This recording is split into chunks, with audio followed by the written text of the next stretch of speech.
Have you ever grappled with a historical figure whose public face was just so convincing?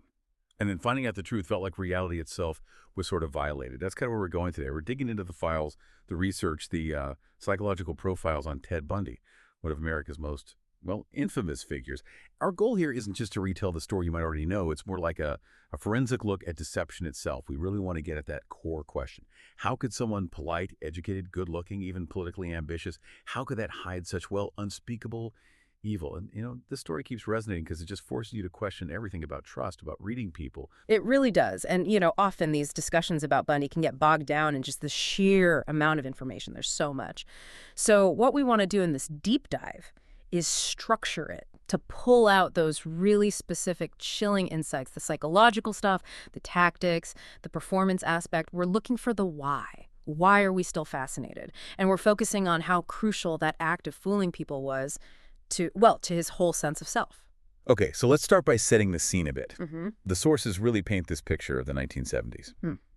It was a time of huge cultural change, right? Disco, rebellion, a new kind of freedom. Yeah, definitely. Especially for young women. There was increased mobility, maybe fewer of the old community watchdogs looking at. Right, less structured communities in some ways. And this created this environment where strangers interacted more freely, maybe more trustingly. And Bundy just slid right into that atmosphere. He was like the perfect stranger, confident, educated, studying law, no less handsome. He just didn't look like the monster stereotype. Yeah. The sources kept saying he's like every girl's trust. And what's really key there, I think, is that his charm wasn't just him. It was constructed. It was his primary tool, his weapon, really. If you look at how he actually approached victims tactically, it shows this deliberate strategy to basically make people feel sorry for him, to recruit empathy. Right. Yeah, one thing the sources bring up again and again is him staging some kind of minor crisis. Like he'd wear a fake cast, say he was injured, or he'd drop a huge pile of books. Okay. He'd create this situation where, basic human decency makes you want to help. And in that moment, people drop their guard. So he wasn't necessarily targeting weakness, but kindness, empathy. Exactly that. He was hunting for kindness. He'd ask for help, just lean in to grab a book or steady his bad arm. And the sources are really emphatic on this point. That tiny moment of human connection, when someone let their defenses down just to be nice, that was the exact second the manipulation flipped into violence. Wow. That's when I say the mask dropped. It's chilling how trust itself was the weapon. Okay, but let's pivot a bit. Because that charm, that careful construction, it gets him close. But what was the internal engine? What did the sources say was actually driving him? It wasn't random, right? He wasn't like killing for money or for revenge in the usual sense. No, and that's such a critical point because understanding the motive is key to his specific pathology. Lots of violent criminals want control, sure, but Bundy's definition seems to have been total, absolute. The sources really define his core drive as control, but not just ending a life. He wanted to dominate the whole experience. The sources say he wanted to own it. Own it. Yeah.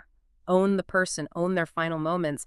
And this need for absolute control, it's tied directly to his psychological profile. Psychologists studied him, extensively. Yeah. And they classified him as a, textbook narcissist, just intensely obsessed with his own reflection, as one source put it. Okay. So the crimes weren't really about the victim in his mind. They were for him. They validated his power, his superiority. Wait, though, because like you said, lots of killers want control. What was different about Bundy's version of control, according to the sources? Yeah. How did it stand out? That's a good question. I think the difference lies in how he merged his intellectual self-image with the violence.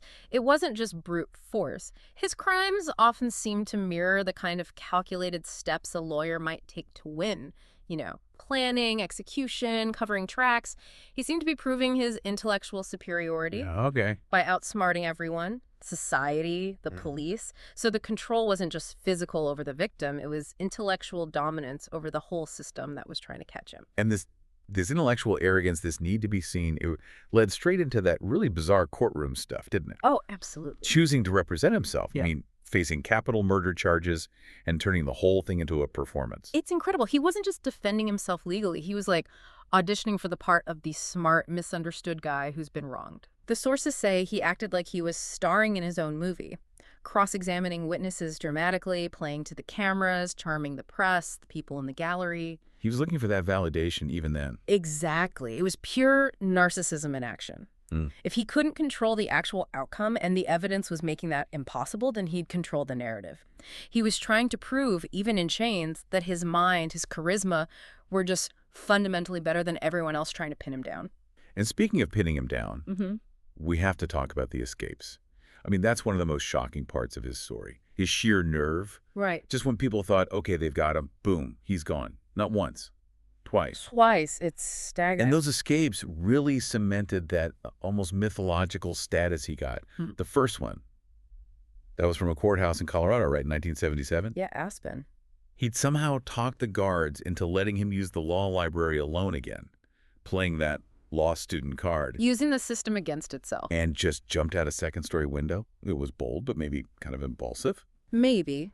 But the second escape, that one shows a different level of calculation. That was from jail in Florida, months later. Right. That one was meticulously planned.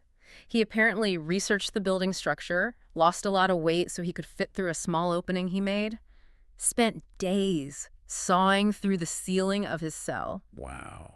The patience. The patience, the planning, the physical effort, it just screams commitment to that idea that he was invincible, uncatchable. And the effect of him getting away like that, it must have terrified people. Oh, it was catastrophic for the public's sense of safety. Every time he ran, the sources remind us, more lives vanished. America suddenly realized they weren't just hunting some typical killer. They were hunting a ghost who smiled for the camera, as one source described him. Like it was a game. Exactly. He treated the whole chase like a game he knew he'd win, which is fed right back into that core narcissistic belief, I'm special, the rules don't apply to me. And that terrifying game sort of reached its climax at the Florida trial in 1979, didn't it? Because that wasn't just any trial. It was historic. Our sources really stress this. It was the first televised murder trial in U.S. history. An unprecedented media event, giving him the biggest stage imaginable. And he absolutely used it. Showed up every day in a sharp suit, acting less like a guy on trial for his life and more like some sophisticated man who'd been unfairly accused. Totally. He'd question witnesses, even police officers, with this sort of theatrical flair, like a movie star playing a lawyer, the sources said. He seemed to be arguing more for his image than for his actual freedom. But the moment, the one detail that just perfectly sums up that twisted need for control, for public winning over actual survival, it's what happened during the trial. Oh, yeah. In open court. Facing overwhelming evidence, looking at the death penalty, what does he do? He proposes marriage to Carol Ann Boone, a woman who was actually there as a defense witness. It's unbelievable. Just think about the sheer audacity. He's literally manufacturing a moment of personal triumph, of romantic conquest, right there in the middle of his own capital murder trial. His priority was still winning. Winning the scene. Winning the narrative. Feeling like he was in control, making things happen on his terms, even while sitting there in chains. It's the ultimate narcissistic power play, you know? Just stunning. A truly stunning display of, well, of his priorities. But thankfully, you know, the performance couldn't hold forever. The facts eventually cut through. Exactly. Despite the suits, the charm, the courtroom theatrics, the physical evidence was just too strong. It was undeniable. Specifically, the sources point to the bite marks found on one victim. That, combined with blood evidence, other forensic links, multiple witnesses, it all finally painted the true picture. Ted Bundy, the supposed perfect gentleman, was exposed as America's perfect lie. And the end. The end of that nightmare finally came. January 24th, 1989. Florida State Prison. The sources describe a really striking scene outside. Crowds gathered, actually celebrating his execution, holding signs. The famous one was "Burn, Bundy, burn." His death brought closure, but wow, what a cost. It definitely brought a sense of relief, a feeling that the system, however flawed, had finally worked.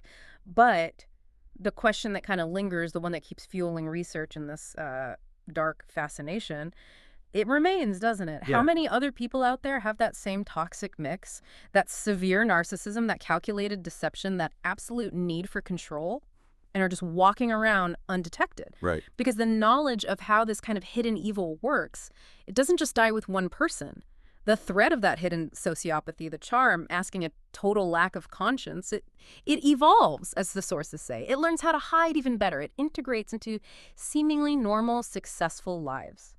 And that really is a chilling lesson that sticks with you after digging into these sources, isn't it? Yeah. If you want to spot true evil, remember the monsters we're taught to fear, the ones with horns. They don't look like that. They have dimples, and they know exactly how to use them.